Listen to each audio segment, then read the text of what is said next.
अस्सलामु अलैकुम वरहमतुल्लाहि वबरकातुह। दोस्तों, मैं नफीस अकबर कासमी। मस्जिदों में निकाह पढ़ाना कोई हैरत की बात नहीं समझी जाती है, बल्कि आम तौर पर लोग मस्जिदों में निकाह सुन्नत समझकर करते हैं। लेकिन कुछ लोगों का कहना है कि मस्जिद में निकाह करना बिदात है। जैसा कि आप स्क्रीन पर एक शख्स को देख रहे हैं, उनकी वीडियो यूट्यूब गाइडलाइन की वजह से मैं नहीं दिखा सकता। हमें जानना यह है कि शरई एतबार से मस्जिद में निकाह करना कैसा है। क्या फरमाते हैं इस सिलसिले में उलमाए किराम और मुफ्तियान निज़ाम। चुनांचे किसी ने दारुल देवबंद से फतवा पूछा है। सवाल: निकाह मस्जिद में होना कहाँ से आया है? दारुल देवबंद के मुफ्तियान किराम ने जवाब दिया है, बिस्मिल्लाहिर्रहमानिर्रहीम, मस्जिद में निकाह करना हदीस शरीफ से साबित है।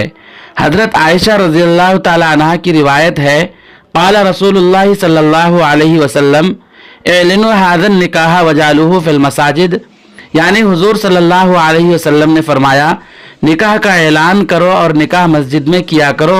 वल्लाहु ताला आलम। दारुल इफ्ता दारुल देवबंद। दोस्तों, वीडियो के ताल्लुक से आपकी क्या राय है, हमें एक प्यारा सा कमेंट करके ज़रूर बतलाएं। अगर आपने अभी तक हमारा चैनल सब्सक्राइब नहीं किया है तो इसी तरह की अहम वीडियो पाने के लिए चैनल को ज़रूर सब्सक्राइब करें।